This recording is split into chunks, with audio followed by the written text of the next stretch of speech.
माँ की दर्द भरी कहानी जिसे सुनकर रो पड़ोगे। नमस्कार दोस्तों, आज एक ऐसी माँ की दर्द भरी कहानी लेकर आया हूँ जिसे पढ़कर आपके अंदर का प्रेम जाग उठेगा। दोस्तों, माँ शब्द ही अपने आप में बहुत बड़ा है, जिसके बिना दुनिया अधूरी सी लगती है। इस माँ शब्द में स्नेह, ममता, प्रेम, त्याग, बलिदान, तपस्या, सहयोग, समर्पण आदि न जाने कितनी ऐसी अनेकों विशेषताएं छुपी हुई है जिसे बयां कर पाना संभव नहीं है। माँ ममता की मूरत होती है। माँ जो आपको न सिर्फ जन्म ही देती है बल्कि आपके जीवन को भी संवार देती है। माँ बच्चे के हर सुख दुख में अपना सुख दुख भूल जाती है, और अगर माँ ही आपके जीवन से दूर हो जाए तो मानो सब अस्त व्यस्त सा हो जाता है। एक माँ अपने कलेजे को सीने से लगाए रखती है और दुख का साया भी उस पर पड़ने नहीं देती। माँ बच्चे को 9 माह तक पेट में रखकर ना जाने कितना दर्द सहती है, लेकिन हमें कभी माँ का दर्द महसूस ही नहीं हो पाता है। माँ के लिए बेटा हमेशा बच्चे की तरह ही होता है, चाहे बच्चे कितने भी बड़े क्यों न हो जाए।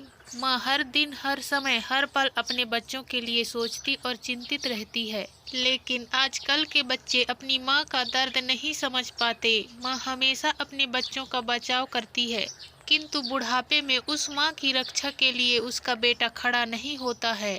फिर भी उस माँ के दिल में अपने बच्चे के लिए प्रेम और ममता ही उमड़ती है। आज हम आपको ऐसी ही माँ के बारे में बताएंगे जिसने अपने सपनों को अपने बच्चे के भविष्य में देखा है, अपनी जिंदगी दांव पर लगा करके अपने बच्चे को जन्म देती है। लेकिन दोस्तों, कहानियाँ तो आपने बहुत सुनी होगी, लेकिन कभी मन में विचार कीजिएगा कि आखिर हमारे अंदर बदलाव क्यों नहीं आया।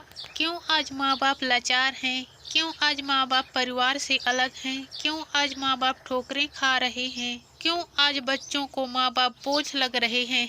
क्यों आज माँ बाप वृद्धाश्रम में पल रहे हैं? क्यों आज माँ बाप अपने बच्चों से दूर हैं?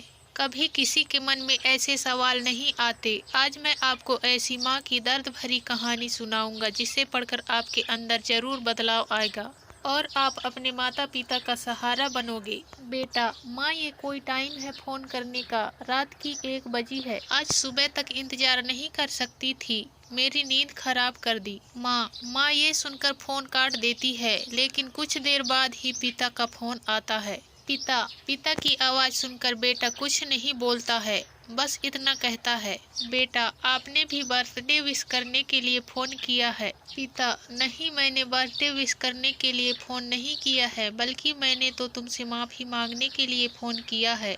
तुम्हारी माँ ना समझ है, ना कुछ नहीं समझ पाती। भला कोई इतनी रात को फोन करता है? बेवकूफ है ना, उसे पता नहीं कि तुम गहरी नींद में होंगे। लेकिन एक बात बताऊं, तुम्हारी तो एक ही दिन नींद खराब हुई है और मेरी तो साल में 365 दिन। हर रात 1 बजे तुम्हारी माँ उठा करके नींद खराब करती है और कहती है कि इसी समय हमारे बेटे का जन्म हुआ था। बर्थडे विश करती है। पिता फिर से कहते हैं, जानते हो जब तुम्हारा जन्म हुआ था तो तुम्हारी माँ ने अपनी जान की परवाह ना करते हुए तुम्हें इस दुनिया में लाने को कहा, क्योंकि डॉक्टर ने साफ कह दिया था कि इसमें माँ की जान भी जा सकती है। लेकिन तुम्हारी माँ ने अपनी जान की परवाह नहीं की और मुझसे बार बार कहती रही कि सुनो, अगर डॉक्टर कहे कि दोनों में से एक ही बचेगा तो तुम मेरे बच्चे को ही बचाना। और मेरे से जब डॉक्टर ने साइन करने को कहा तो मैंने भी कांपते हुए तुझे ही बचाने को कहा, और तू कहता है कि माँ ने तेरी नींद खराब की। सो जा बेटा, अब तेरी माँ कभी तेरी नींद खराब नहीं करेगी। और फोन काट देता है। बेटा, अरे मैंने ये क्या कर दिया? जिस माँ ने मेरे लिए इतना बलिदान दिया उसी के उपचारों को भूल गया। क्या मैं आज इतना बड़ा हो गया हूँ? उसे रात भर नींद नहीं आती है और सुबह दौड़ता हुआ घर पहुँचता है और माँ के कदमों में गिर जाता है। माँ, मुझे माफ कर दीजिए, ये मैंने क्या कर दिया? पिता, जा तू यहाँ से। मेरे कंधों में जब तक ताकत है तब तक मैं तेरे माँ की सेवा कर सकता हूँ। माँ, माफी तो मांग रहा है, ये मान लीजिए ना। पिता, देखा, ये होती है माँ बेटे की। लाख गलती होते हुए भी अपने बच्चे का बचाव करती है।